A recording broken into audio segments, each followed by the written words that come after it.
Good evening, everyone. So, in the last class, we were discussing about some disorders of limbs, of bones, and of muscles. So, let's continue with the same topic. So, in the last class, we were discussing about disorders of skeletal system.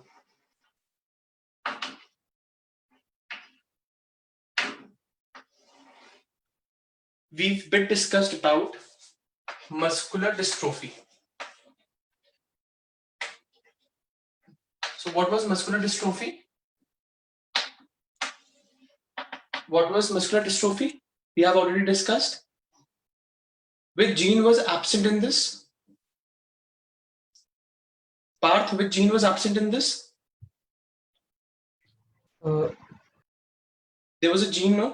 X linked sir recessive का है sir ये नहीं, एक हमने gene के बारे में बात की थी ना कि जीन इनएक्टिव था। मस्कुलर डिस्ट्रोफी में क्या हो रहा था? मसल्स में क्या हो रहा था? सर What was- वीकनेस हाँ, so what was happening? Atrophication of muscles was taking place. Atrophication of muscles. What do we mean by atrophication of muscles? Atrophication of muscles का मतलब है कि मसल्स डीजेनरेट कर रही हैं विद टाइम, मसल्स वीक हो रही हैं टाइम के साथ। क्यों? क्योंकि एक जीन होता है हमारे डीएनए में जिसको बोलते हैं डिस्ट्रोफिन जीन। हमें पता है, जैसे हमने डिस्कस किया था, कि हमारी बॉडी में डीएनए से डीएनए बनता है, डीएनए से आरएनए बनता है, और आरएनए से proteins. But in some viruses what happens, they have RNA as a genetic material. तो आरएनए से वहां आरएनए बनता है और आरएनए से डीएनए भी बनता है। So there are lot of different processes that we have talked about. But अभी हमें जो मतलब है वो मतलब है कि डीएनए से आपका आरएनए बना और आरएनए से आपका प्रोटीन्स बना। डीएनए से आरएनए के बनने को हम बोलते हैं ट्रांसक्रिप्शन, आरएनए से प्रोटीन्स के बनने को हम बोलते हैं translation, right? So we've discussed in the last class about all this. So we talked about it that in dystrophin gene, जब dystrophin gene ही आपका inactive होगा, जब ये आपका dystrophin gene आपका inactive होगा, या जितना इसको स्टिमुलेट होना चाहिए प्रोटीन बनाने के लिए, उससे कम स्टिमुलेट हो रहा है, तो इसका मतलब क्या होगा कि ये जो जीन है, what is gene? It is a segment of DNA. What is a gene? Gene is nothing but it is the segment of a DNA. So now what will happen in the gene would be that in the dystrophin gene, this gene will become inactive. Once this gene becomes inactive, so what happens? The mRNA which has to be formed of the dystrophin protein, वो बन नहीं पाएगा। जब ये mRNA ही नहीं बनेगा तो क्या हमारे प्रोटीन्स बनेंगे? क्या हमारा डिस्ट्रोफिन प्रोटीन बनेगा? That's the question. क्या ये मेरा डिस्ट्रोफिन प्रोटीन बन पाएगा? क्या जब मेरा जीन ही इनएक्टिव है तो क्या ये मेरा जीन, ये मेरा प्रोटीन बन पाएगा? No sir. नो। तो ये हमारा प्रोटीन ही नहीं बनेगा। जब ये मेरा प्रोटीन ही नहीं बनेगा तो इसी की वजह से क्या होता है, क्योंकि ये हमारा जीन नहीं बन पाता, this is why the atrophication of muscle takes place. Muscles weak होना शुरू हो जाती हैं, मसल्स डीजेनरेट हो जाती हैं टाइम के साथ, and it is a genetic disorder. ठीक है, ये ट्रांसमिट हो जाता है पेरेंट से ऑफस्प्रिंग में, तो it is a genetic disorder. अब आती है मस्कुलर डिस्ट्रोफी की। मस्कुलर डिस्ट्रोफी को, it is basically of many types, but हम बेसिकली 9 डिफरेंट टाइप्स की हम बात करेंगे। 9 different types of muscular dystrophy will talk about, जो हम पहले देख भी चुके हैं। हमें मेन फोकस ये होना चाहिए वो कौन सी डिसीजेस हैं, वही आज हम उनके क्रॉसेस और केसेस देखेंगे। जैसे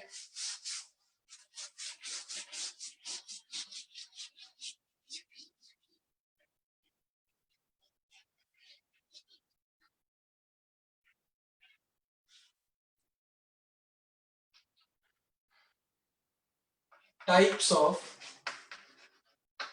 muscular dystrophy.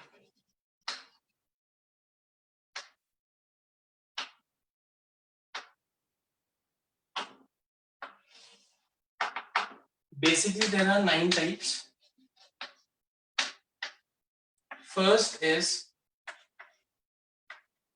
Duchenne muscular dystrophy. Second is Becker muscular dystrophy. Third is myotonic muscular dystrophy.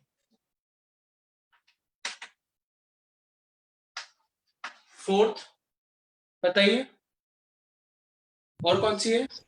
limbo-girdle. Limbo-girdle muscular dystrophy.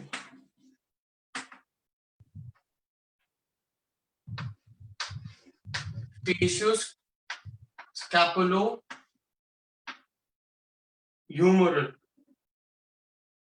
muscular dystrophy. Distal muscular dystrophy. और कौन सी थी? Congenital. Congenital और congenital के बाद Ocutopharyngeal. oculopharyngeal muscular dystrophy, congenital muscular dystrophy, and what about the last one? Last one कौन सी थी? Emery Dreifuss. Emery Dreifuss muscular dystrophy. अब मैंने आपको बताया था कि कुछ मस्कुलर डिस्ट्रोफी आपकी ऑटोसोमल डोमिनेंट होती हैं, कुछ ऑटोसोमल रिसेसिव होती हैं और कुछ आपकी एक्स लिंक्ड रिसेसिव होती हैं. तो जरा let us talk about it. कौन सी आपकी एक्स लिंक्ड है, कौन सी ऑटोसोमल है? Let's talk about that. अगर हम मायोटोनिक की बात करेंगे तो कौन सी होगी बताइए? मायोटोनिक हम डिस्कस कर चुके हैं. Autosomal dominant. Very good. So myotonic is autosomal dominant. अभी हम इसके बारे में बात करेंगे. ऑटोसोमल का क्या मतलब है, रिसेसिव का और आपका एक्स लिंक्ड का क्या मतलब है. Next is Duchenne muscular dystrophy. X-linked recessive.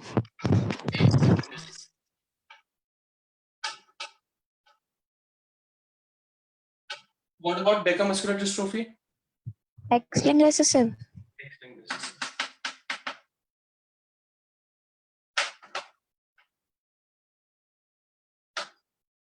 What about limbo-girdle? Autosomal recessive. Very good.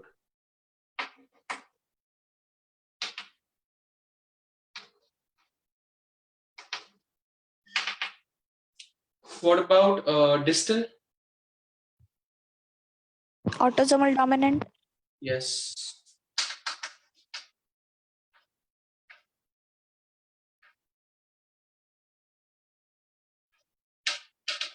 What about oculopharyngeal? Autosomal dominant.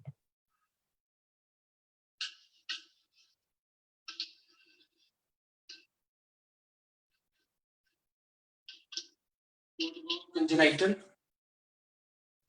Autosomal recessive. Yes.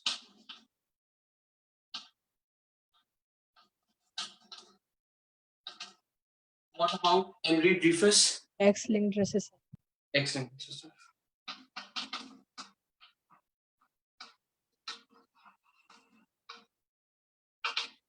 सारी हो गई. Facioscapulohumeral. Scapulo कौन सी होती है? Which Dominant. कौन सी? Autosomal dominant. Autosomal dominant. Good.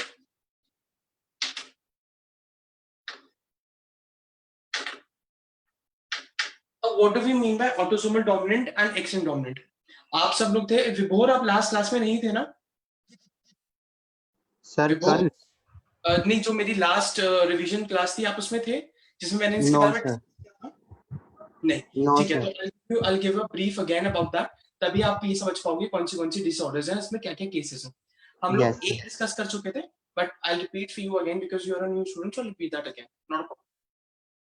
Okay, बाकी सबका revision भी हो जाएगा, दोबारा से बात प्रोसेस कर लेंगे.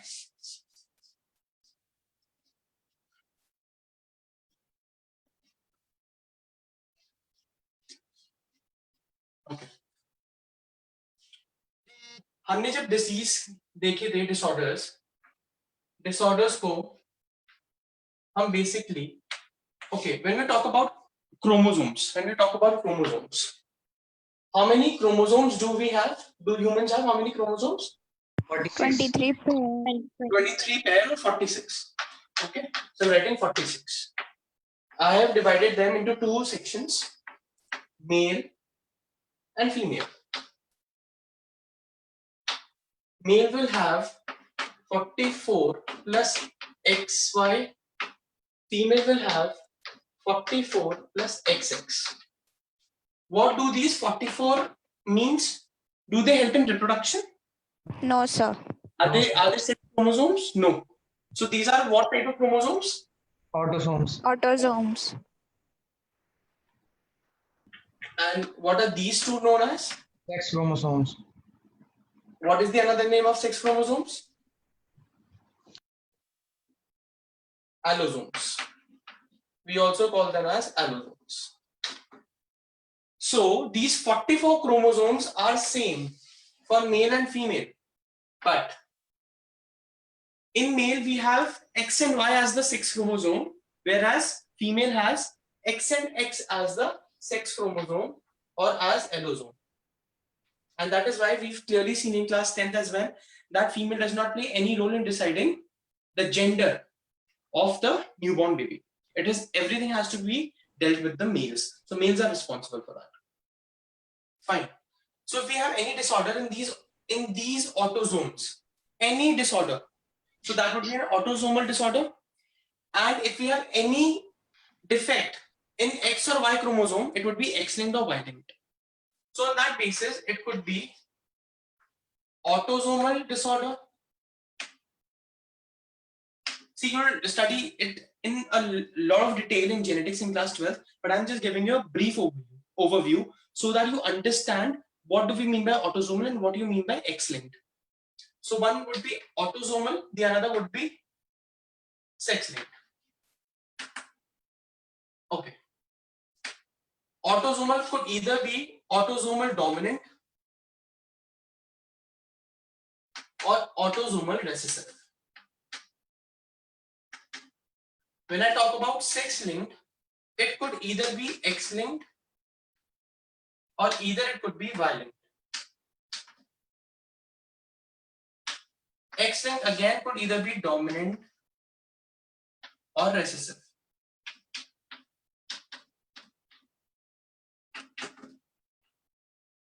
Okay. Now, how many sex chromosomes do we have? How many different types of sex chromosomes do we have? 2. Sir, X and Y, 2. X and Y, right? So that is why I have divided into X-linked and Y-linked. Now, I hope this is very clear to you. What do we mean by autosomal? What do we mean by sex-linked? So if we have any defect in any autosome, then it would be autosomal. And if we have any defect in any of the sex chromosome, whether it's X or Y, it would be sex-linked. I hope this is clear. Yes, sir. Okay. Yes, sir. Now let us talk about the terms dominant and recessive. These are important terms. Now let us talk about them.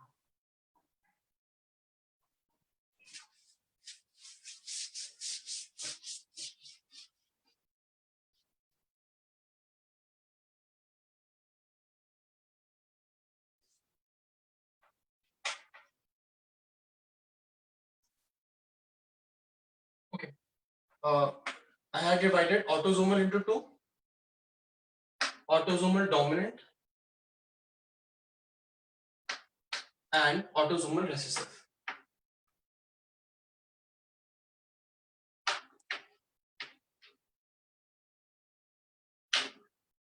What do we mean by the term dominant? Class 10th में हमने genetics से पढ़ा था, हमें किसी भी gene को represent करना होता है तो हम उसको अलील से या अलीलोमॉर्फ की यूज करके हम उसको रिप्रेजेंट करते हैं. किसी भी एक जीन को रिप्रेजेंट करने के लिए हमारे पास दो अलील्स होने चाहिए. जैसे फॉर एग्जांपल अगर हम 10th की बात करें तो हमने पढ़ा था T capital T small T small T small T. जब ये दोनों अलील सेम होते हैं, ये दोनों अलील सेम है, इस कंडीशन को हम बोलते हैं होमोजाइगस.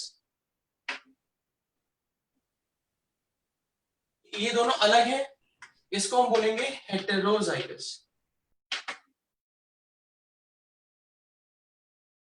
ये दोनों सेम है, होमोजाइगस. अब कैपिटल टी और स्मॉल टी में से कौन अपने आप को एक्सप्रेस करता है? कैपिटल टी एक्सप्रेस करता है, स्मॉल टी अपने आप को एक्सप्रेस करता है? Capital T. Capital T. Capital T. तो capital T is a dominant allele, whereas small t is the recessive allele. Right?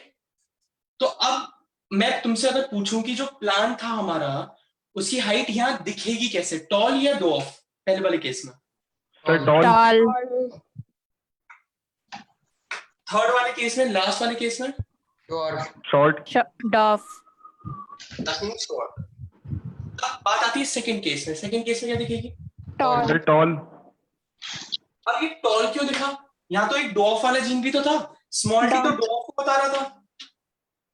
Sir, और- because the superior allele is present there. Exactly. जब हमारे पास heterozygous condition होती है, जब आपके दोनों allele different, when both the alleles are different, जब दोनों ही अलील डिफरेंट होंगे तब आप बता सकते हो कि कौन सा जीन डोमिनेटिंग है, कौन सा रिसेसिव है. क्योंकि इन दोनों में तो दोनों सेम ही है ना, इसमें तो आप कुछ कर ही नहीं सकते. ये दोनों भी सेम है, इसमें भी आप कुछ नहीं कर सकते. केवल आप हेट्रोजाइगस कंडीशन बता सकते हो कि जो आपका अलील है वो डोमिनेटिंग है या रिसेसिव. तो डोमिनेटिंग स्टेज, चाहे वो होमोजाइगस कंडीशन हो या हेट्रोजाइगस कंडीशन हो, अपने आप को वो एक्सप्रेस करता है. वो अलील अपने आप को एक्सप्रेस करेगा. अगर डोमिनेटिंग अलील है तो वो अपने आप को होमोजाइगस कंडीशन में भी एक्सप्रेस करेगा और अपने आप को हेट्रोजाइगस कंडीशन में भी एक्सप्रेस करेगा. पर जब रिसेसिव की बात आती है तो रिसेसिव अपने आप को कब एक्सप्रेस करता है? केवल रिसेसिव अपने आप को कब एक्सप्रेस कर पा रहा है? क्या वो हेट्रोजाइगस कंडीशन में एक्सप्रेस कर पा रहा है अपने आप को? No, sir. No, sir. No, sir. Only in. Homozygous. Sir, homozygous. तो रेसेसिव जीन अपने आप को केवल it will express only in homozygous condition, whereas the dominant allele will express both as well as in homozygous condition and heterozygous condition. दोनों condition में अपने आप को एक्सप्रेस करेगा. अब हम जरा इसको डिजीज के टर्म्स में कंसिडर करते हैं.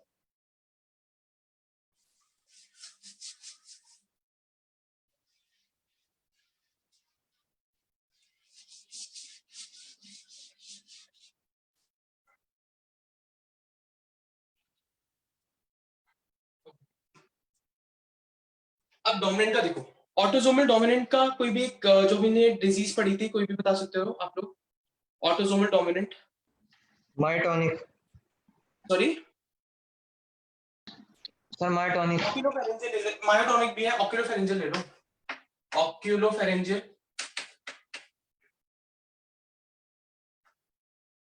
ऑक्यूलोफेरेंजियल मस्कुलर डिस्ट्रोफी. ऑक्यूलोफेरेंजियल इसमें जनरली जो फेरिंग्स की और टंग की जो आपकी मसल्स होती हैं वो वीक हो जाती हैं. ठीक है, तो it becomes very difficult for you to swallow something. कुछ सटकने में, कुछ खाने में, कुछ बोलने में दिक्कत होती है, तो इसमें उन मसल्स पे इफेक्ट पड़ता है. ऑटोसोमल जो आपकी रेसेसिव है उसका हम एक एग्जांपल कर लेते हैं, that is Limbo girdle. Limbo girdle, आपके गर्डल्स और जो लिम्ब की बोन्स हैं वहां जो मसल्स आपके अटैच्ड है वो वीक होना शुरू हो जाती है. तो it is autosomal recessive, it is autosomal dominant. Now let us talk about it. अब हम इसमें केस देखते हैं. अब ये ऑटोसोमल है, ये भी ऑटोसोमल है, तो अगर किसी भी मेल या फीमेल में होगी, क्या हमें इससे कोई फर्क पड़ेगा कि वो मेल या फीमेल के एक्स जीन पे हो, फीमेल में या मेल्स में एक्स पे हो या वाई पे, उससे कोई फर्क पड़ेगा? No, sir. No, sir. Very good. तो हमारा क्योंकि किसी भी ऑटोसोम पे इफेक्ट डाल सकती है, किसी पर्टिकुलर ऑटोसोम पे इफेक्ट डालेगी, तो जब हम इसमें हम केसेस कंसीडर करेंगे तो देखो यहाँ केसेस क्या क्या हैं. Let us talk about it. एक केस आएगा आपका जिसमें कोई भी आप जीन ले लो, जैसे ए, एक ये जीन हो गया. इस जीन में आपने क्या कंसीडर किया? जैसे फॉर एग्जांपल ये वाला जो केस है, इसमें दो अलील्स हैं, दोनों नॉर्मल है. इसमें एक आपका इफेक्टेड है विद ऑक्यूलोफेरेंजियल और इसके अंदर दोनों ही अफेक्टेड. इसमें भी ऐसे केस ले लो, A L G लिम्बोगोडल, L G. अब आपको इसका मुझे बताना है कि इसमें ये होमोजाइगस है हेटेरोजाइगस है, ठीक है? तो पहले बताओ ये होमोजाइगस है हेटेरो, इसमें मेल फीमेल से कौन सा Homozygous. होगा? तो ये मेल है, सॉरी ये हेटेरोजाइगस है होमोजाइगस है? Homozygous, sir. Homozygous. बिकॉज दोनों एलील सेम है, both the alleles are same, so it is homozygous condition. क्या ये दोनों एलील सेम है? No, No, sir. sir. No, no, sir. एक है ए और एक है एओपी, मतलब ये डिफेक्टेड जीन है, ये आपका डिफेक्टेड पार्ट है, राइट? तो क्या ये दोनों एलील सेम हुए? नहीं। तो जब एलील सेम नहीं होते इस कंडीशन को क्या बोलते हैं? Heterozygous. Heterozygous. हेटेरोजाइगस। इस कंडीशन में Homozygous. Homozygous. लेकिन सर हमें ऑटोजोमल में होमोजाइगस और हेटेरोजाइगस से क्या मतलब? बेटा इसका तुम जीनोटाइप कैसे बताओगे? जी जीनोटाइप से तो मतलब है ना हम लोग को। ओके, जी जी। अब देखो ये नॉर्मल होगा या डिफेक्टेड होगा, पहला वाला केस बताओ। अब तुम्हें जो फिनोटाइप बताना है, फिनोटाइप जो तुम्हें दिख रहा है, तो ये नॉर्मल होगा या डिजीज होगा? Normal. Normal.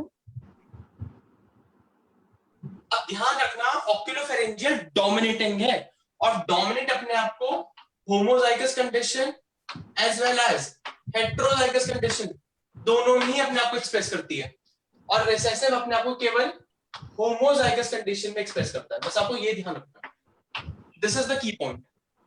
अब ये हेटेरोजाइगस कंडीशन आ गई, होमोजाइगस, इसमें एक जीन डिफेक्टेड है या दोनों जीन डिफेक्टेड है? तो ये क्योंकि ये डोमिनेंट केस है, तो अब बताओ कि हेटेरोजाइगस कंडीशन में ये डिजीज हो गया नॉर्मल हो? Diseased. Normal. बेटा Disease. डिजीज, ये डोमिनेंट जीन है, अपने आप को हेटेरोजाइगस कंडीशन में भी एक्सप्रेस करेगा। तो ये हेटेरोजाइगस कंडीशन है, एक जीन डिफेक्टेड है, क्योंकि डोमिनेटिंग है, तो कौन एक्सप्रेस करेगा? ये डोमिनेटिंग वाला है रिसेसिव वाला? Dominating.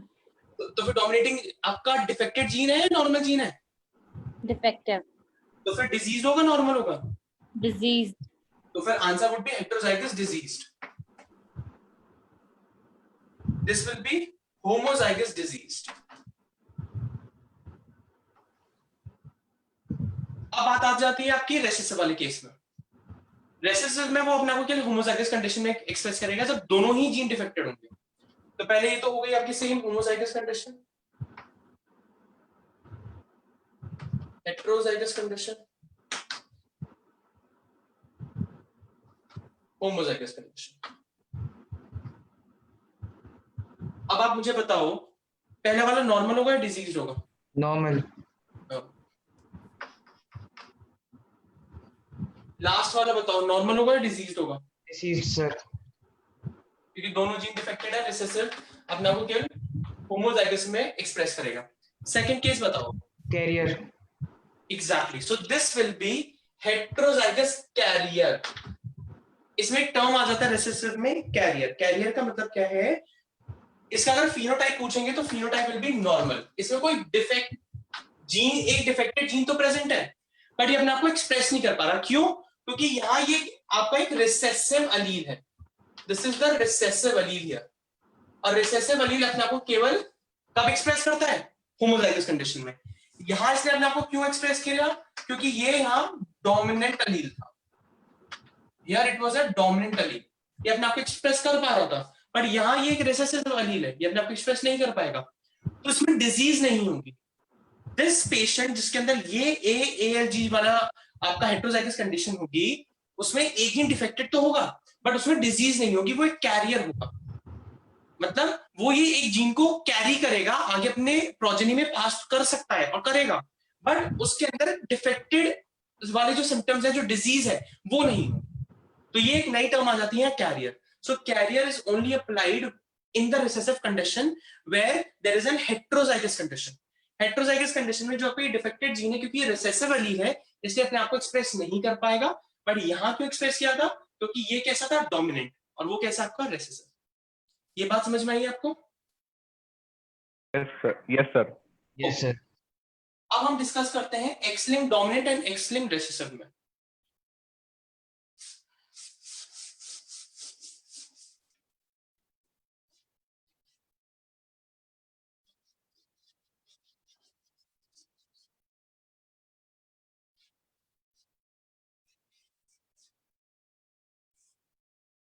let me make the cases. XX, XY, X defected Y, X defected X.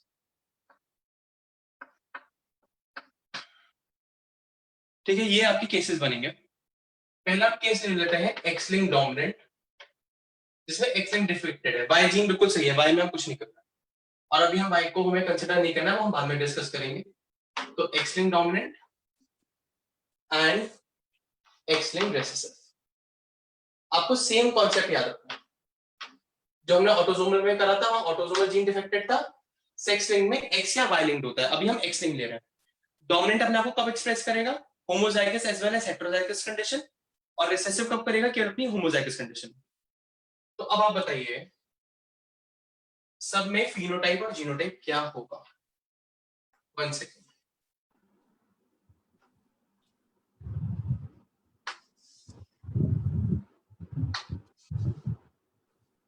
Okay, now tell me. This is the first case, XX. अब यहाँ मेल और फीमेल फर्क पड़ेंगे ऑब्वियसली, क्योंकि अब आपका 6 क्रोमोसोम आ गया.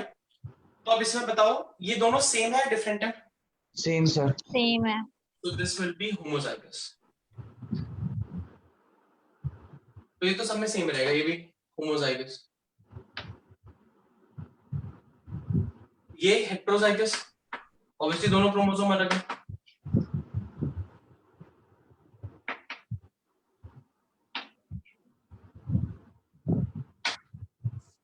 दोनों अलग हैं. तो मेल्स में तो पूछने की जरूरत ही नहीं पड़ती.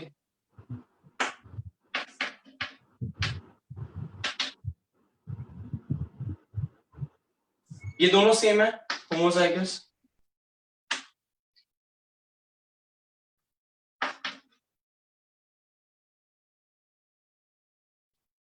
ये दोनों अलग हैं.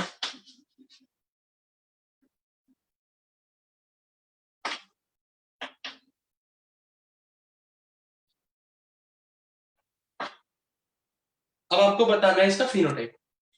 अब क्या हम पहले डोमिनेंट की बात करते हैं. अब ये बताओ नॉर्मल होगा या डिजीज होगी? Sir normal. Normal. मेल या फीमेल? अब इसमें कंसिडर करेंगे मेल या फीमेल. ठीक है, तो ये फीमेल है मेल है? Female sir. Female. अब इसमें बताओ ये हेटेरोजाइगस नॉर्मल मेल होगा या नॉर्मल क्या या disease male? Normal male. Normal male.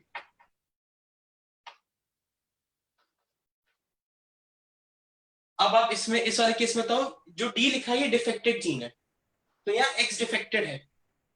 अब ये एक्स लिंक्ड है और हमारे मेल्स के पास एक ही एक्स होता है, वो भी डिफेक्टेड है. तो अभी डिजीज होगा या नॉर्मल होगा?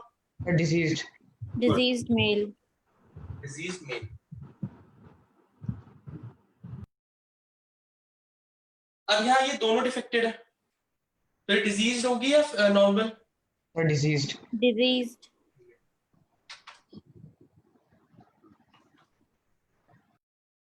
अब यहाँ एक ही जीन डिफेक्टेड है पर ये डोमिनेंट है, तो अब ये डिजीज होगी या कैरियर होगी?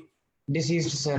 डिजीज्ड, क्योंकि डोमिनेंट है. Very good. So it would be diseased female, क्योंकि ये आपका डोमिनेंट जीन है, तो डोमिनेंट अपने आप को हेटेरोजाइगस कंडीशन में भी एक्सप्रेस करेगा. अब इसी को हम रिसेसिव में लेके जाते हैं. तो रिसेसिव में नॉर्मल कंडीशन तो सेम ही रहेंगी, ये वाली XX एंड XY. तो ये तो normal female, normal female, normal male. अब इसमें बताइए इसमें क्या होगा? Diseased male. Disease male. तो इसमें तो कोई पूछने की जरूरत ही नहीं है, एक ही एक्स क्रोमोसोम है. इसमें क्या होगा? होमोजाइगस अपने आप को केवल रिसेसिव केवल होमोजाइगस कंडीशन में एक्सप्रेस करती है, तो क्या होगी ये? Diseased Diseased. Sir. Very good. Disease female. अब लास्ट केस बताओ, लास्ट केस में क्या आएगा? Sir carrier. Carrier. Very Female. Good. So it would be a carrier female. But इसका फिनोटाइप क्या होगा? नॉर्मल या डिजीज्ड? Normal. नॉर्मल. गुड. इसमें एक जीन डिफेक्टेड है बट इसमें डिजीज नहीं होगी इसको. जैसे एक आगे हम पढ़ेंगे haemophilia. So haemophilia is x linked recessive. Class 12 में पढ़ते हैं हीमोफीलिया. उसमें कुछ ब्लड क्लॉटिंग फैक्टर्स नहीं बनते, तो अगर कोई कट लग जाता है तो प्रोफ्यूज ब्लीडिंग होती रहती है, ब्लड निकलता रहता है। तो that is also kind of extinct racism. Queen Victoria में देखा गया था and she was a carrier of this disorder. उसको ये डिसऑर्डर नहीं था but she was the carrier of it. अब आपको ये समझ में आया what is autosomal dominant, what is autosomal recessive, what is extinct dominant, what is extinct recessive? ये क्लियर हुआ विभोर? ये आपको क्लियर हुआ बेटा? Yes sir. सर इसमें थर्ड वाला बता दीजिए। ये XDY वाला केस बेटा? Yes sir. ओके, इसमें तुम्हें दोनों का डाउट है, एक्सटिंक्ट डोमिनेंट एक्सटिंक्ट रिसेसिव दोनों, या केवल कोई एक पर्टिकुलर में सर डाउट है? रेसेसिव वाला। अच्छा, एक्सटिंक्ट रिसेसिव। देखो मैंने बताया था रेसेसिव अपने आप को होमोजाइगस कंडीशन में एक्सप्रेस करता है, पर Yes, दिक्कत है sir. अभी मेल्स में होमोजाइगस कंडीशन तो आ ही नहीं सकती क्योंकि दोनों क्रोमोसोम अलग है, तो उसमें Yes, होमोजाइगस sir. कंडीशन तो कभी आ ही नहीं सकती, तो वहां हमेशा हेटेरोजाइगस ही रहेगी। बट मेल में क्योंकि एक ही एक्स क्रोमोसोम होता है, मेल में एक ही एक्स क्रोमोसोम है और वो भी डिफेक्टेड है, तो वो वही डिफेक्टेड है तो उसको पक्का डिजीज होगी। Okay sir. ठीक है, तो मेल्स में आपको ध्यान रखना है कि होमोजाइगस कंडीशन तो डेवलप ही नहीं होगी। अब बात आती है अपनी डिजीज की। अब डिजीज पे आ जाते हैं। वायलेंट अभी हमें करनी नहीं है, हम लोग बाद में डिस्कस करेंगे। अभी हम अपने टॉपिक पे आ जाते हैं। ये सबने बना लिया है ना? Yes, sir. Okay, Yes, sir.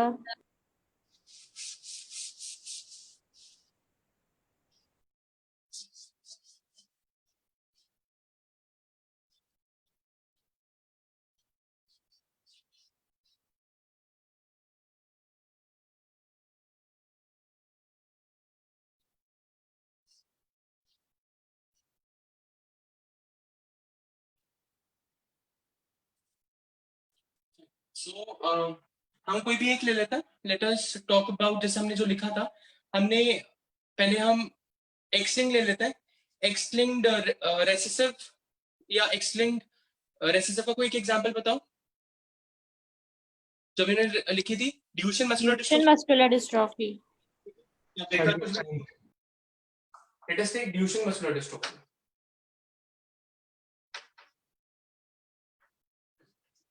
Duchenne muscular dystrophy. It is an X-linked recessive disorder. अब इसमें करने से पहले आपको X-linked recessive के वो सारे केसेस जो अभी लिखवाए थे मैंने, यहाँ X-linked recessive लिखे थे हमने, वो आपको सारे केसेस लिख लेना है। XX, XY, XDY, XDXD और आपका XDX, सारे केसेस आप एक साइड में लिख लीजिए। अब फिर हम क्रॉसेस बनाते हैं, हम केसेस देखते हैं कि हम क्या क्या केस क्या क्या क्रॉसेस में पॉसिबल है। तो केस 1 क्या हो सकता है इसमें? क्योंकि हम इस मस्कुलर डिस्ट्रोफी के बारे में ऑलरेडी डिस्कस कर चुके हैं, हम इसके टाइप्स के बारे में डिस्कस कर चुके हैं। The only thing we are supposed to discuss today was the cases that would be formed. So इसमें क्योंकि एक्स लिंक है तो हमें यहाँ देखना पड़ेगा मेल एंड फीमेल। एक केस ले लेते हैं, इसमें मेल तो आपका नॉर्मल है, फीमेल आपकी डिजीज है, फीमेल डिजीज है। ठीक है, तो जरा बताओ उसमें क्या मीट्स बनेंगे? ये मीट्स क्या बनेंगे बताइए? XY. Normal male. X, Y, XD, XD। अब हम इसका फर्टिलाइजेशन कराएंगे, तो लॉ ऑफ सेग्रीगेशन हो गया, लॉ ऑफ इंडिपेंडेंट असॉर्टमेंट। जितनी probabilities X chromosome of the male की इस XD से बाइंड करने की है, उतनी ही सेम प्रोबेबिलिटी इसकी इसके साथ है। Same goes for this allele as well. तो क्या बनेगा? XXD, XXD, XDY, XDY. This is your F1 generation, first female generation. This is your progeny. ठीक है, तो यहाँ progeny लिख लो, F1 ना लिख के progeny लिख लो, right? Progeny. ठीक है, और यहाँ क्या हो गया आपका फर्टिलाइजेशन। अब जरा यहाँ आप मुझे इसका फिनोटाइप और जीनोटाइप, फिनोटाइपिक रेशियो और जीनोटाइपिक रेशियो बताओ। फिनोटाइपिक रेशियो का मतलब होता है जो आपको दिखता है बाहर से, मॉर्फोलॉजिकल अपीयरेंस जो आपको बाहर से दिख रहा है। जीनोटाइपिक का मतलब है कि वो होमोजाइगस कंडीशन है या हेटेरोजाइगस कंडीशन। चलो बताइए, फिनोटाइपिक रेशियो क्या होगा इसका? Sir two normal Two female normal female to two diseased male. देखो ये भी नॉर्मल होगा क्योंकि रिसेसिव है, रिसेसिव में तुम्हें पता है दोनों जीन डिफेक्टेड होने चाहिए था, एक्स वाले, है ना, क्योंकि एक्स लिंक्ड है। तो these two would be normal female, तो तो ये रिसेसिव है, तो ये कैरियर फीमेल हो जाएंगी। तो टू कैरियर फीमेल ब्रैकेट में नॉर्मल, तो नॉर्मली लिखनी है तो यहाँ लिख लो टू नॉर्मल फीमेल, तो कैरियर तो हम हेटेरो में लिखेंगे जीनोटाइप में, तो two normal female is to bracket में two carrier female is to two diseased male. But genotypic ratio क्या होगा इसका? Two heterozygous carrier female to two heterozygous diseased male. Two, very good, two heterozygous carrier female is to two heterozygous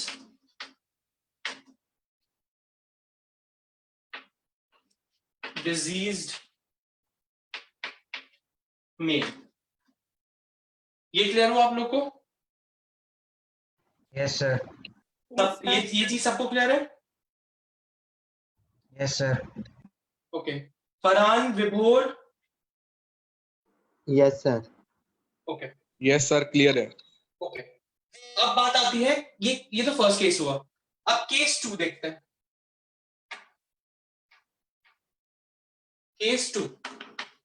case two है male female, male again normal but female carrier. अब क्या होगा? आप लोग अपना खुद से बनाओ।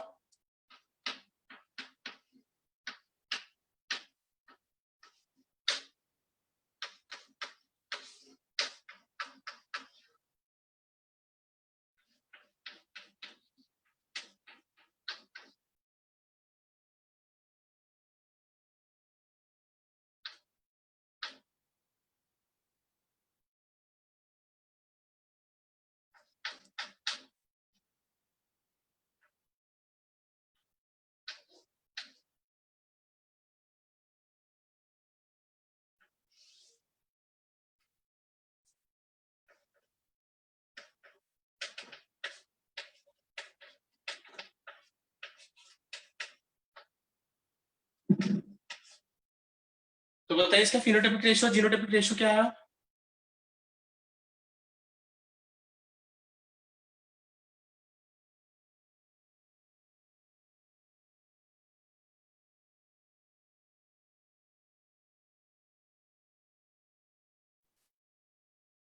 बताइए फिनोटाइपिक रेशियो और जीनोटाइपिक रेशियो क्या आएगा बेटा? Sir two normal female two normal male. Okay, two normal female. बेटा ये नॉर्मल मेल कैसे होगा? दोबारा से चेक करो। Yes sir, one disease male और वन नॉर्मल मेल। एग्जैक्टली, तो ये आएगा आपका two normal female is to one disease male is to one normal male. और इसका जीनोटाइपिक रेशियो क्या आएगा?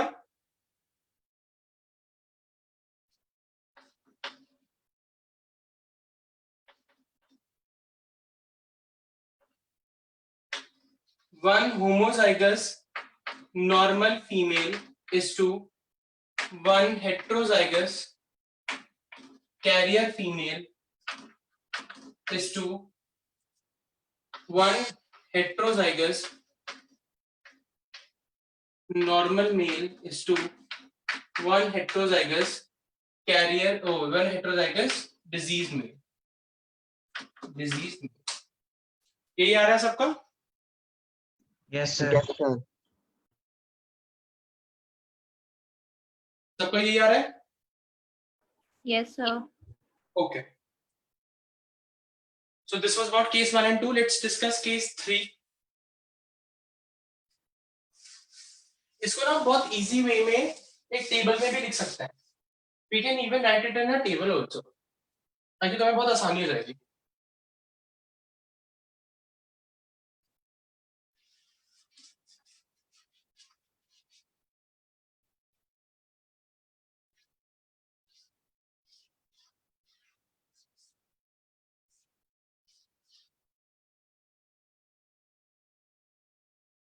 जैसे लेट्स टॉक अबाउट केसेस ऐसे बना लेते हैं.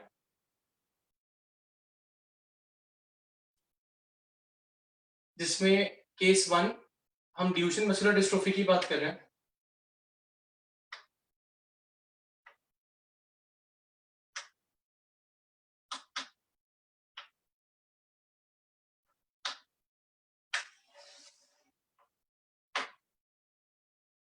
Case 1 was पहले मेल और फीमेल. केस 1 फर्स्ट केस हमने क्या लिया था?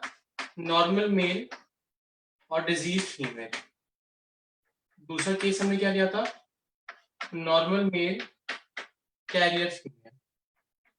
तीसरा केस ले लेते हैं diseased male diseased female. Case 4 diseased male carrier female. Case 5 क्या हो सकता है?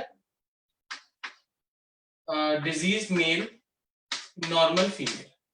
के लिए तो 5 केस बन सकते हैं. यस और no? Yes, sir. Yes, sir. तो हम इन दोनों का तो हम लोग कर चुके हैं. इसका आपका जीनोटाइपिक और फिनोटाइपिक रेशियो,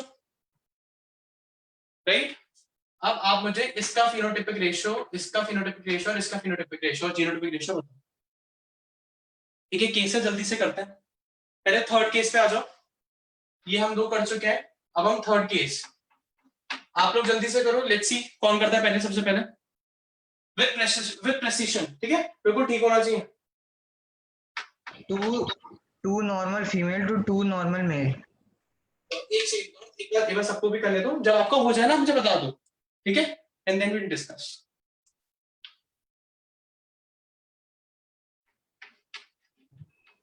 Sir, done. बाकी सबका भी हो गया.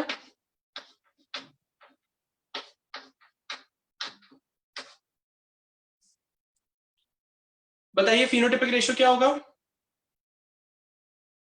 Two diseased male, female Two to diseased male is to two diseased female. 2 diseased male is to 2 diseased female. और genotypic ratio? two homozygous diseased female to two heterozygous diseased male. Very good. सबका यही आया है. Yes, sir. Very good. चलो case 4 करते हैं.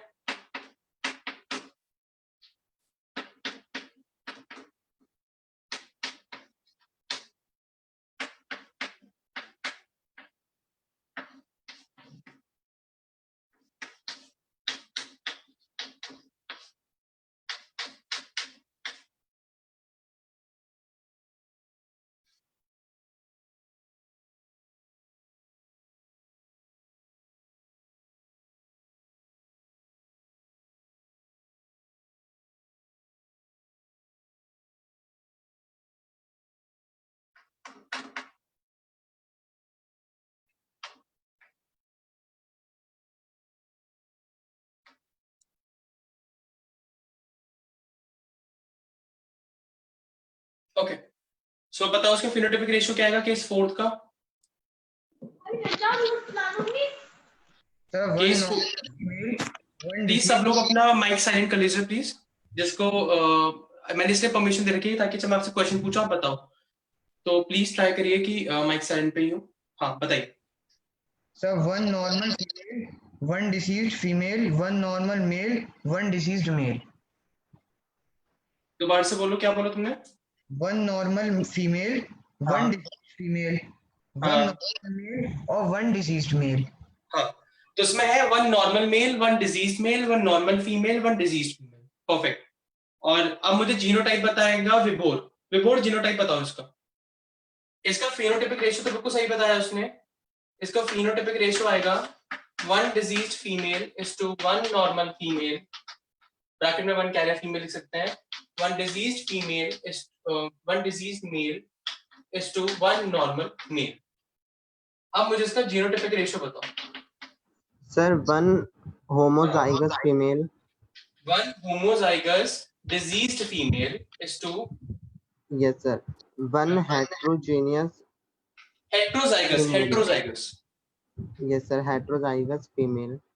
हाँ heterozygous carrier female is to One हाँ heterozygous male. हाँ heterozygous disease male, diseased male is One to heterozygous normal male. Normal male. Perfect. सबको यही आ रहा है? Yes, Yes. sir. गुड. अब लास्ट केस करते हैं, case fifth.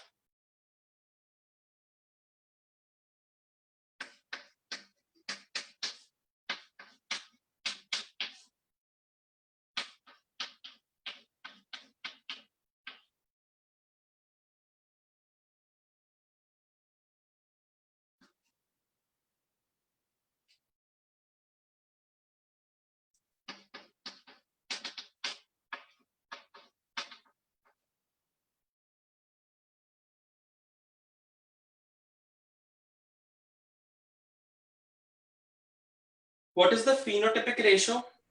Sir, 2 normal female to 2 normal male. Yes, sir. Female is to 2 normal male. Genotypic ratio? 2 heterozygous carrier Two female. heterozygous Heterozygous carriers, female is to 2 normal male. 2 heterozygous normal male बेटा. Yes, sir. Genotype में तो heterozygous लिखना पड़ेगा ना, तो 2 heterozygous normal. अभी clear हुआ आप लोग को सबको? Yes, sir. तो Yes, जो भी एक्सएम रेसेसिव के केसेस हैं उनमें सारे ही ऐसे ही बनेंगे. वहां जो भी उनका इनिशियल होगा वहां इनिशियल लिख देना. सारे केसेस आप लोग ट्राई करेगा. तो एक्स लिंक्ड रेसेसिव की जो आपकी जैसे एमरी ड्रिफियस है, ठीक है, तो वो बिल्कुल सेम केस बनेगा. एमरी ड्रिफियस में क्या लिख लेना, ई लिख लेना या एक्सी एक्सी लिख लेना, या जो भी आपको इनिशियल लिखना है उसका आप केसेस बना के देखना. बिल्कुल सेम केसेस बनेंगे, बिल्कुल सेम केसेस. अब हम डिस्कस कर लेते हैं autosomal dominant and autosomal recessive. ये सबने लिख लिया? Yes, sir.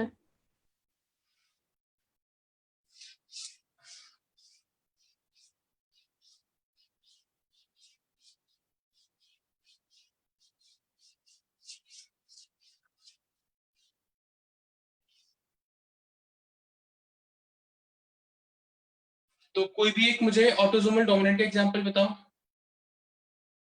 myotonic, sir. Myotonic हो गया, ऑक्यूलोफेरेंजियल. चलो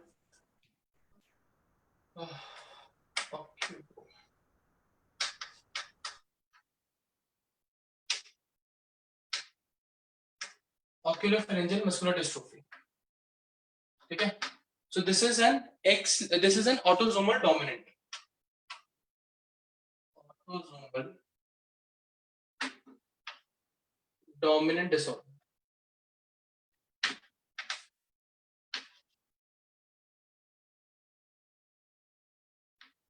ठीक है. अब आपको ये बताना ऑटोसोमल डोमिनेंट डिसऑर्डर है आपका. अब इसको ध्यान से देखिएगा. अब इसके हम केसेस, ऑटोसोमल डोमिनेंट है, ऑटोसोमल मतलब एक्स और वाई से कोई मतलब नहीं है. तो हमने एक जीन ले लिया, इसमें हमने केसेस देखे थे. ठीक है. तो अब वही आपको याद रखना है कि डोमिनेंट अपने आपको होमोजाइगस हेटेरोजाइगस दोनों कंडीशन में एक्सप्रेस करता है. ये आपको ध्यान रखना है डोमिनेंट के लिए. अब इसमें हम केस 1 ले लेते हैं, अगेन मेल एंड फीमेल. तो केस 1, पहला केस लेते हैं कि जिसमें मेल का ऑटोसोमल जो ऑटोसोमल डिफेक्ट मेल में है. ठीक है. तो पहला केस ले लेते हैं ए ओपी ए. एक ये वाला है, फीमेल नॉर्मल है. दूसरा केस, इसके दोनों ही डिफेक्टेड हैं, ये दोनों नॉर्मल है. तीसरा केस, ये नॉर्मल है, एक इसका डिफेक्टेड है, ये ही नॉर्मल है दोनों, इसके दोनों ही डिफेक्टेड है. फिफ्थ केस, दोनों का एक ही जीन डिफेक्टेड है. एक केस, दोनों पूरे पूरे डिफेक्टेड है.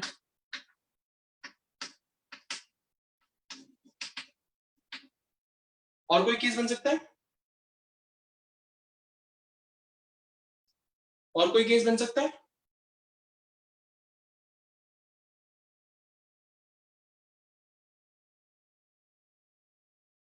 सारे केसेस हो गए?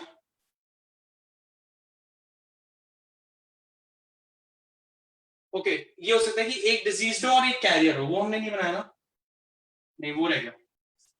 एक बन जाएगा, ये मान लो कैरियर है, मतलब एक हेटेरोजाइगस कंडीशन है, सॉरी रिसेसिव नहीं है, डोमिनेंट है, तो एक जीन डिफेक्टेड है या दोनों जीन डिफेक्टेड है, और एक केस में क्या होगा, यहां दोनों जीन डिफेक्टेड होंगे, यहां एक ही जीन डिफेक्टेड होगा, ये केसेस बनेंगे। अब मुझे इस केस में फिनोटाइप और जीनोटाइप बताओ। चलो एक एक करके करेंगे, करते हैं। स्टार्ट करें फर्स्ट केस के साथ। Sir okay, let's start with the first case. पहला केस है AOPA, दूसरा है AA। तो क्या बनेगा आपका AOPA, AOPA, AA, ठीक है, यही बनेगा। फर्स्ट में यही बनेगा और आपका थर्ड में भी यही बनेगा कि हमने एक बार मेल में जीन डिफेक्ट कर दिया, एक बार फीमेल में जीन डिफेक्ट कर देंगे, तो फर्स्ट एंड थर्ड में सेम आएगा। तो अब बताओ ये क्या होगा, इसका फिनोटाइप क्या होगा? डोमिनेंट है, ध्यान रखना, फिनोटाइपिक रेशियो और जीनोटाइपिक रेशियो बताओ। डिसीज और सर 2 होमोजाइगस नॉर्मल, क्या बोला तुमने, दोबारा से बोलना। 2 सर हेटेरोजाइगस। 2 डिजीज और 2 नॉर्मल होंगे ना, फोटो। हाँ बेटा, फिनोटाइपिक रेशियो में हेटेरो होने का मतलब है, यस सर। तो टू डिजीज, उसमें मेल फीमेल से कोई मतलब नहीं है, तो two disease is to two normal. और जीनोटाइपिक रेशियो क्या होगा इसका? 2 heterozygous disease to to 2 heterozygous disease, homozygous. हाँ, two heterozygous disease is to two homozygous normal. तो फर्स्ट केस और आपका थर्ड केस सेम आएगा, बस इसमें क्या होगा, एक बार मेल का एक जीन डिफेक्ट होगा, दूसरे वाले केस में फीमेल का जीन डिफेक्टेड होगा, पर रेशियो सेम ही आएगा। ऐसी सेकंड और आपका फोर्थ केस का फिनोटाइपिक रेशियो सेम आएगा।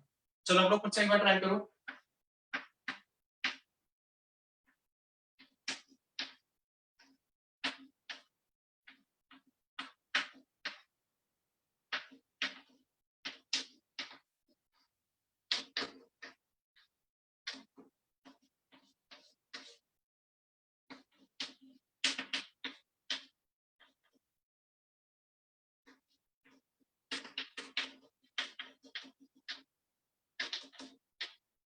क्या है इसका phenotypic ratio, genotypic ratio? Sir, all diseased. बिल्कुल ठीक है, और जीनोटाइपिक रेशियो? Heterozygous disease. हाँ, ऑल हेटेरोजाइगस डिजीज। गुड, सबको समझ में आया ये? Yes sir. Yes sir. Okay, Jyotsna, विभोर? Yes, sir. Yes, sir. Okay,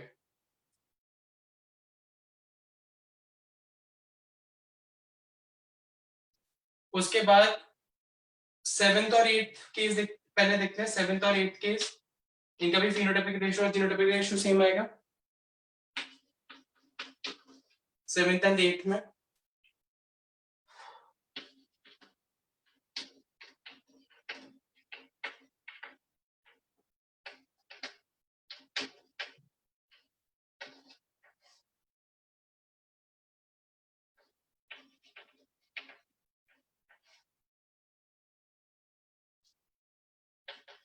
phenotypic ratio क्या आएगा?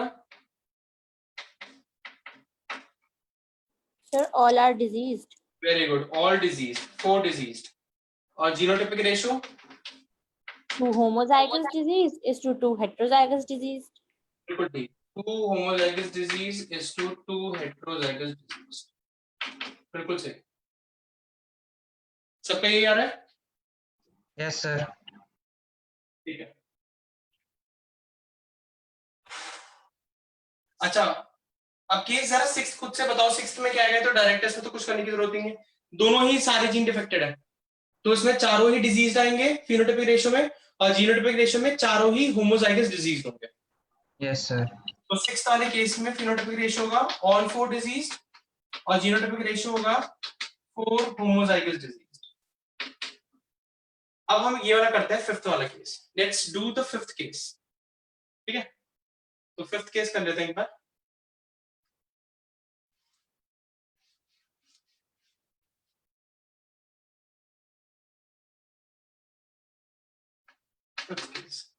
फिफ्थ केस क्या था? AOPA AOPA। चलिए बनाइए।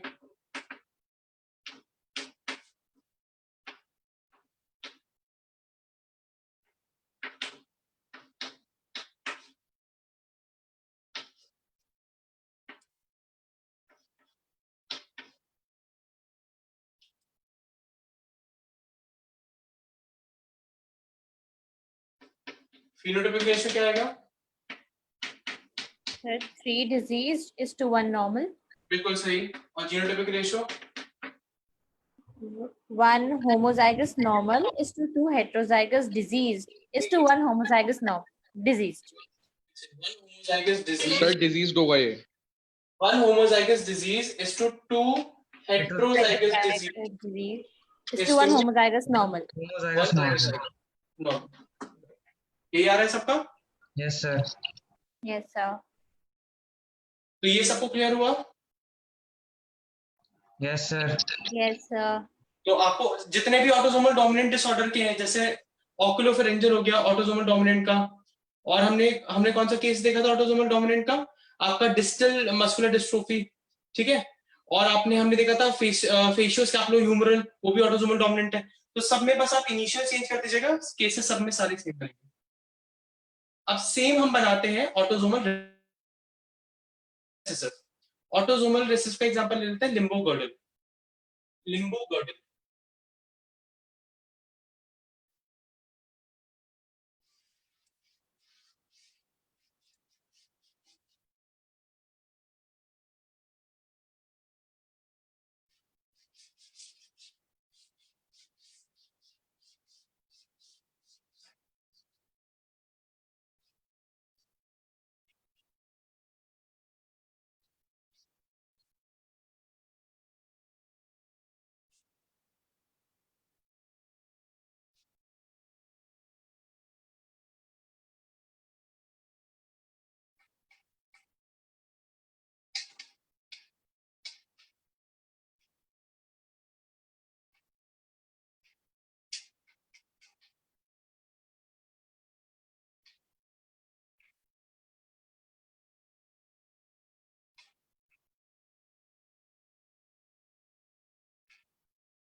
एक्सट्रीम रिसेसिव डिसऑर्डर, केस तो यही बनेंगे, बट डिफरेंस आएगा अब ये रिसेसिव आ गया, अब किन होमोजाइगस कंडीशन में ही एक्सप्रेस होगा, और जो आपकी हेटेरोजाइगस फीमेल वाली इसमें तो अब कुछ, इसमें कैरियर का तो कोई वो होगा ही नहीं, लॉट कैरियर का तो कुछ इशू होगा नहीं, या होगा? होगा सर। Sir, होगा। होगा ओके, सर। ये वो है ना रिसेसिव। बट वो डिजीज तो नहीं होगी ना? No, sir, उसका phenotype normal आएगा। वेरी गुड, फिनोटाइप नॉर्मल होगा।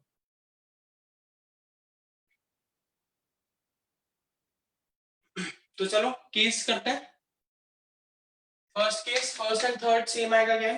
First and third will be the same, first and third, ठीक है? तो that would B AOPA AA। चलिए बनाते हैं AOPA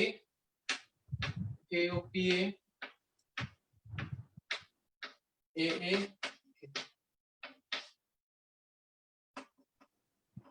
क्या होगा phenotypic ratio, genotypic ratio? All बताओ 4 are phenotypic ratio। normal. हाँ, all 4 नॉर्मल। जीनोटाइपिक रेशियो बताओ। Sir 2 Sir, 2 heterozygous homozygous normal is to 2 heterozygous carrier. 2 heterozygous carrier, बिल्कुल सही, परफेक्ट, बिल्कुल सही। तो 2 होमोनॉर्मल और 2 हेटेरोजाइगस कैरियर, बिल्कुल सही। तो फर्स्ट एंड थर्ड हो गया। अब आपका सेकंड और फोर्थ सेम होगा।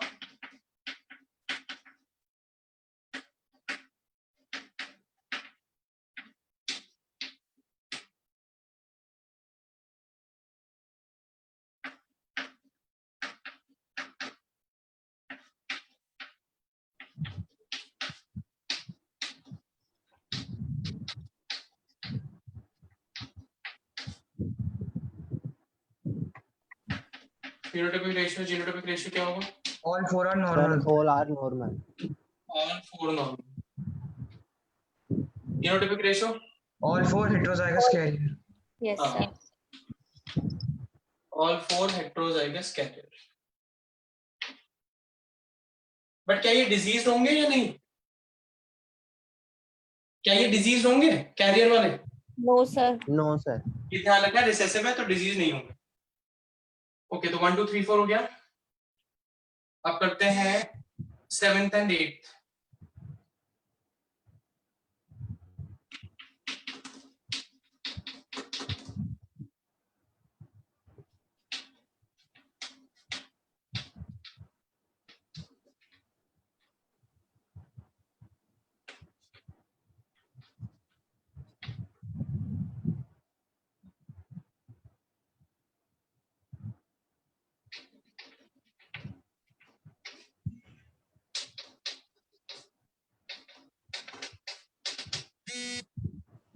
Two disease, two normal. Correct.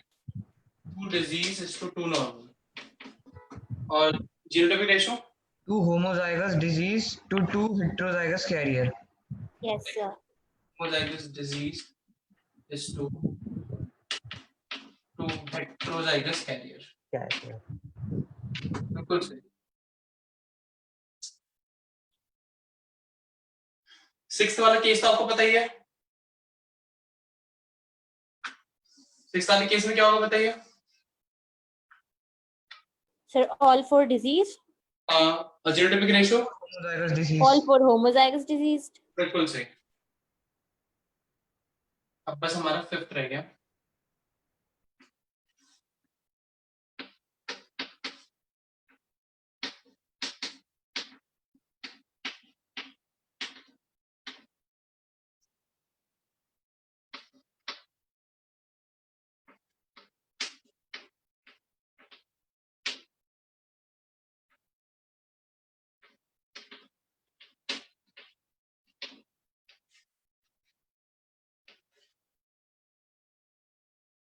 phenotypic ratio, genotypic ratio बताओ। Sir, 3 diseased is to 1 normal. एक सेकंड बेटा, रिसेसिव है ये, डिजीज क्यों होगा? Sir, three normal, one disease. Exactly, तो नॉर्मल होगा ना। रिसेसिव है बेटा, होमोजाइगस कंडीशन में एक्सप्रेस होगा। तो 3 नॉर्मल इज टू 1 डिजीज्ड। और जीनोटाइपिक रेशियो क्या होगा? One homozygous normal, two 1 homozygous normal, two heterozygous carrier, 2 heterozygous carrier is to homozygous 1 disease. homozygous diseased। Perfect, बिल्कुल सही।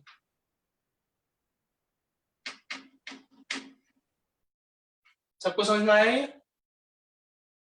Yes, sir. तो अब जितने भी एक आपके लिम्बो गडल, सॉरी ये ऑटोसोमल है, मैंने एक्सप्लेन किया, I am so sorry, this is not explain, this is autosomal. मैंने ध्यान नहीं दिया, हमने केस सही बनाया, मैंने वो बस ऊपर एक्सप्लेन गलत लिख दिया था, ऑटोसोमल है। तो Limbo गडल is autosomal recessive case. समझ में आ गए सारे? Yes, sir. आई होप इसमें कोई डाउट नहीं है आप लोग को। No, sir. ठीक है, तो बाकी जितने भी मस्कुलर डिस्ट्रोफी के केसेस हैं वो आप सारे बना सकते हो। Yes, Yes, sir. sir. ठीक है, गुड। तो ये बात तो आपकी मस्कुलर डिस्ट्रोफी की हुई। Now let me take and discuss the another disease. इससे पहले हमने कोई और डिजीज डिस्कस की है क्या? Have we discussed any other disease before this? I think शायद नहीं किया ना। सर एक्स लिंक डोमिनेंट करिए सर। नहीं, अब तो हमारी हो गई मस्कुलर डिस्ट्रोफी हमने, मतलब और कोई जैसे myasthenia gravis, tetany, osteomyelitis, osteoporosis, Paget's disease, ये तो कुछ नहीं किया ना हमने। No sir. तो मस्कुलर डिस्ट्रोफी क्लियर है।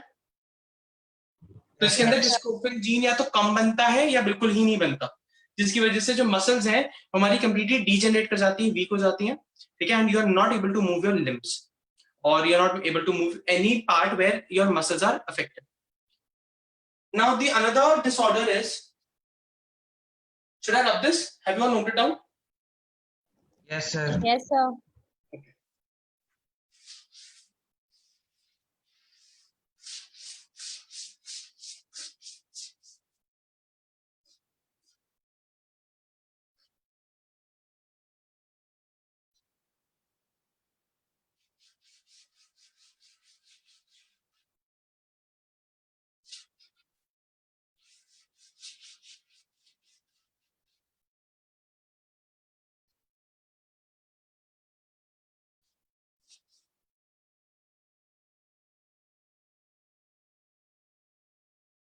Okay.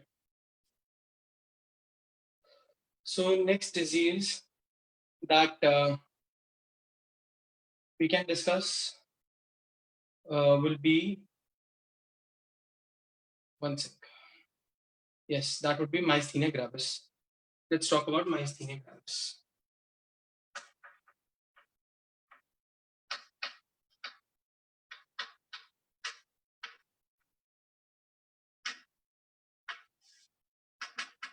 What do we mean by myasthenia gravis? What is this disorder? It is an autoimmune disease. This is something that we need to remember, that it is an autoimmune disorder. It is an autoimmune disorder. Autoimmune का मतलब है, auto मतलब self,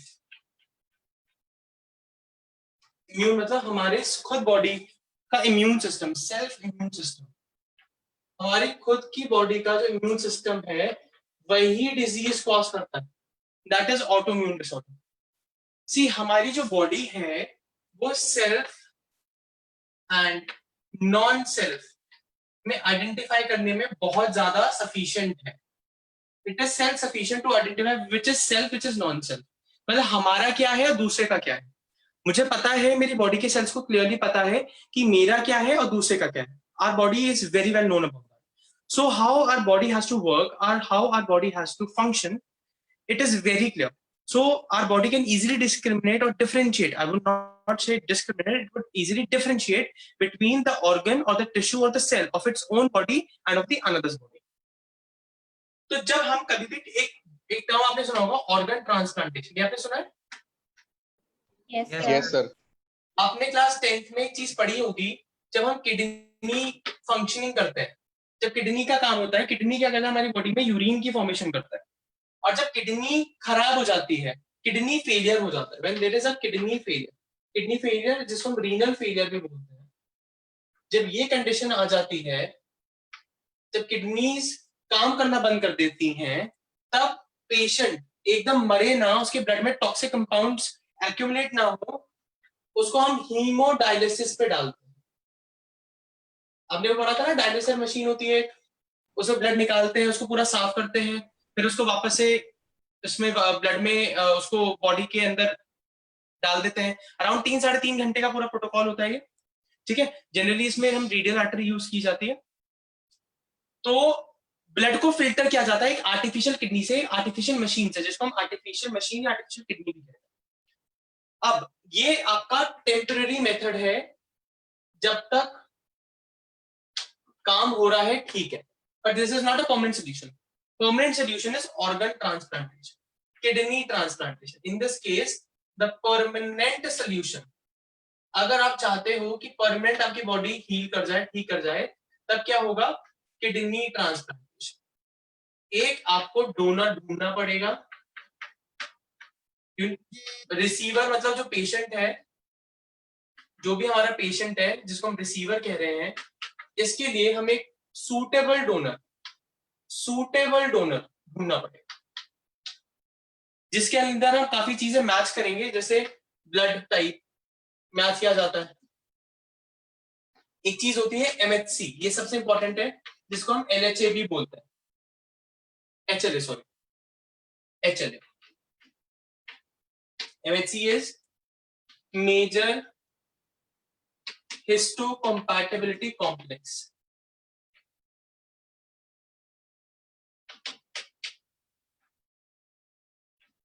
and HLA की full form है human leucocyte antigen.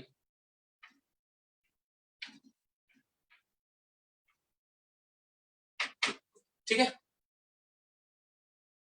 ये mainly यही match किया जाता है देखने के लिए कि जो डोनर के ल्यूकोसाइट्स हैं, WBCs हैं, उनके सरफेस पे जो ये एंटीजन प्रेजेंट है, क्या ये डोनर और रिसीवर के सेम है या नहीं है। क्योंकि मेनली जो ऑर्गन ट्रांसप्लांट, जो ऑर्गन रिजेक्शन है, आपने कुछ सुना होगा कि यार उसका ऑर्गन ट्रांसप्लांटेशन हुआ और कुछ टाइम बाद उसकी बॉडी ने उसको रिजेक्ट करना शुरू कर दिया। क्योंकि मेनली जो MHC क्लास है यही रिस्पॉन्सिबल होती है टिश्यू टाइपिंग के लिए।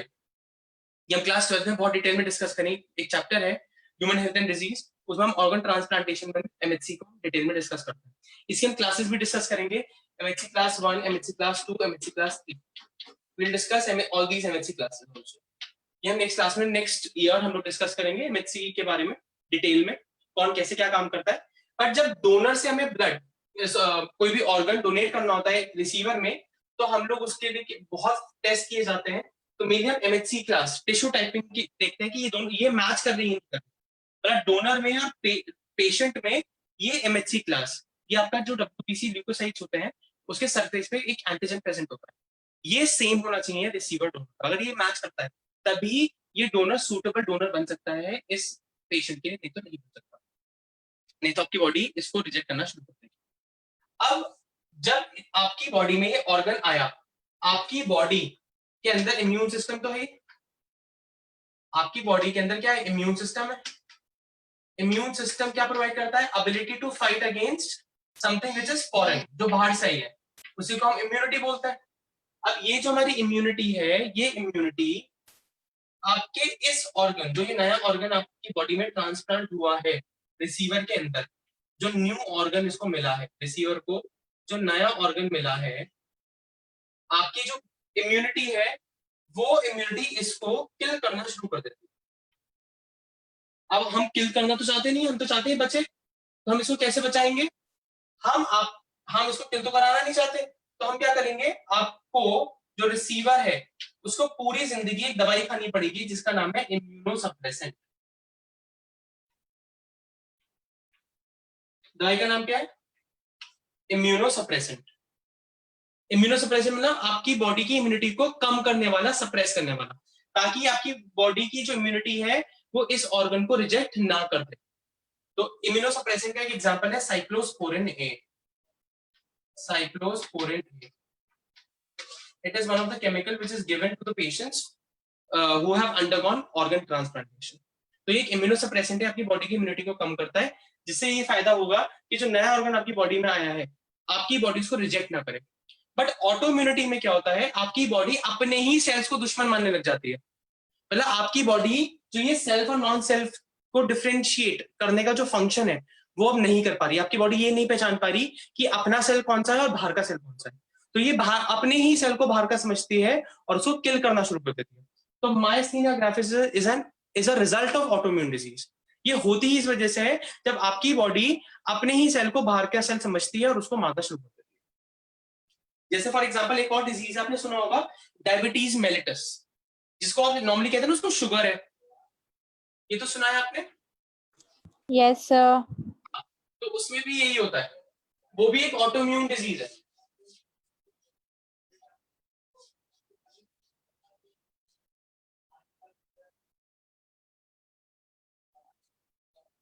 एक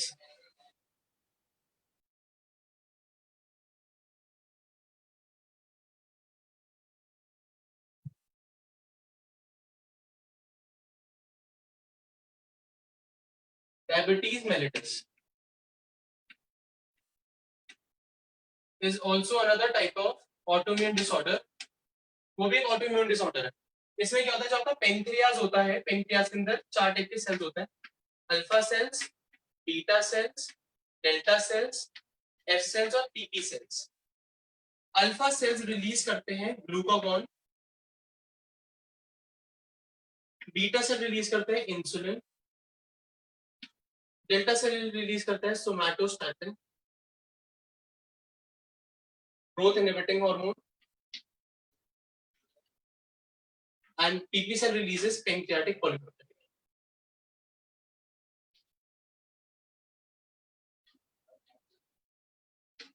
देखो ग्लूकागॉन का काम क्या है, हमारे ब्लड में ग्लूकोज के लेवल को बढ़ाना। सो it is a hyperglycaemic hormone.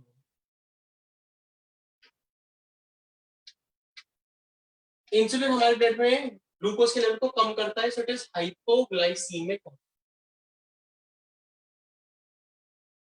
अब क्या होता है डायबिटीज में, आपके ब्लड में शुगर का लेवल बहुत ज्यादा बढ़ जाता है। जब शुगर का लेवल बहुत ज्यादा बढ़ेगा, इसका मतलब है एक ऐसा हार्मोन जो आपके शुगर के लेवल को कम कर सकता था, जिसका नाम है इंसुलिन, अब वो काम नहीं कर पा रहा। क्यों काम नहीं कर पा रहा? क्योंकि आपकी बॉडी के सेल्स ने इन्हीं बीटा सेल्स को मार दिया है, आपके खुद के बॉडी सेल्स ने। अभी तक people are researching on it, अभी तक इसकी दवाइयां बन रही कि हम ऑटोइम्यून डिजीज का हम कैसे काम कर लें। अभी तक people are not able, scientists are not able to work on it, and still the research is going on how to treat an autoimmune disease. So beta जो सेल्स हैं ये आपकी बॉडी मार देती है। जब beta cells become non functional, beta cells become non functional, तो जब बीटा सेल्स ही मर गए, वो नॉन फंक्शनल हो गए, तो क्या ये इंसुलिन प्रोड्यूस कर पाएगा? No sir. हाँ, तो No, जब sir. इंसुलिन प्रोड्यूस नहीं होगा तो क्या आपकी बॉडी में ब्लड शुगर लेवल कम हो पाएगा? नहीं होगा। ब्लड का शुगर लेवल हमेशा बढ़ा रहेगा, इसी को हम डायबिटीज मैनिफेस्ट कहते हैं। ये बात समझ में आई है? Yes, sir. ओके, अब हम वापस आ जाते हैं माइस्थीनिया ग्रेविस पे। तो ये तो बात हुई ऑटोइम्यून डिजीज की।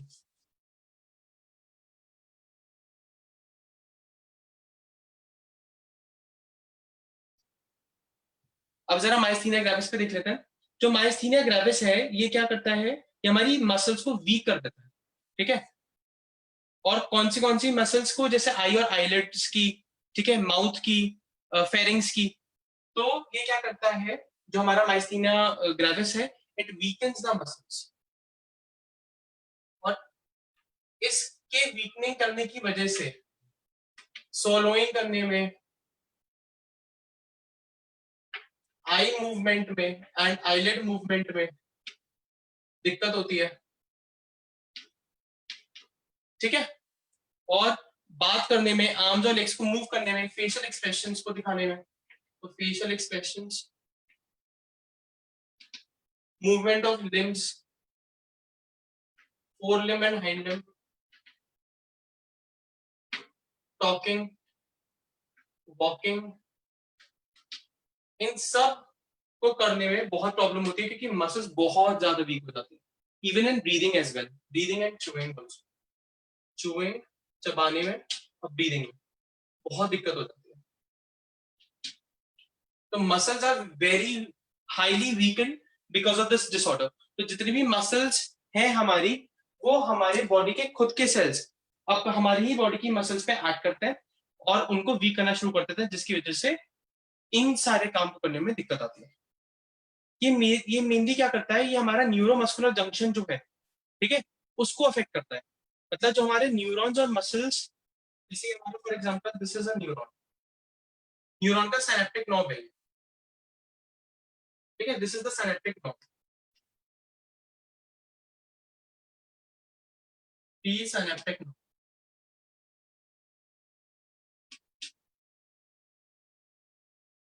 ये प्री सिनेप्टिक मेम्ब्रेन होती है, सिंपल सिनेप्टिक नॉब भी लिख सकते हो। दिस इज टर्मिनल आर्बोराइजेशन, पीए, टर्मिनल आर्बोराइजेशन। यहाँ तुम्हारी एक मसल है, muscle. So this is a neuromuscular junction.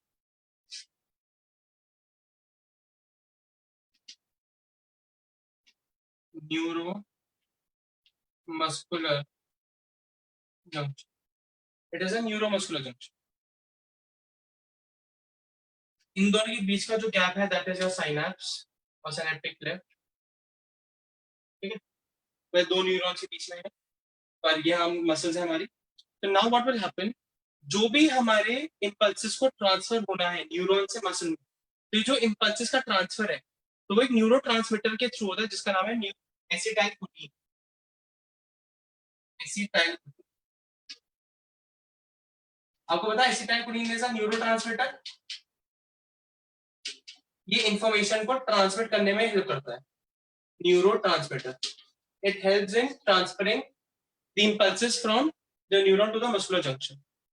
तो जब ये एसिटाइलकोलिन है, इसमें क्या दिक्कत होता है, यही जो ट्रांसफरिंग है इंपल्सेस की with the help of acetylcholine, इसी में ही दिक्कत आ जाती है। तो जब इंपल्सेस ही ट्रांसफर नहीं होंगी तो क्या ये मेरी मसल्स को कोई इंफॉर्मेशन मिल पाएगी कॉन्ट्रैक्शन या रिलैक्सेशन करने के लिए? बताइए। No, sir. तो जब इनको ही कोई इंफॉर्मेशन नहीं मिलेगी तो क्या ये कोई काम कर पाएंगी? No, sir. तो यही हम लोग को देखना है कि इसमें क्या होता है कि जो हमारा ये न्यूरोमस्कुलर जंक्शन है, this is the neuromuscular junction, neuromuscular junction, इसी में ही दिक्कत आ जाती है, जिसकी वजह से जो इंपल्सेस हैं वो ट्रांसफर नहीं हो पाती from the neuron to the muscles और मसल्स आपका कॉन्ट्रैक्ट नहीं कर पाते।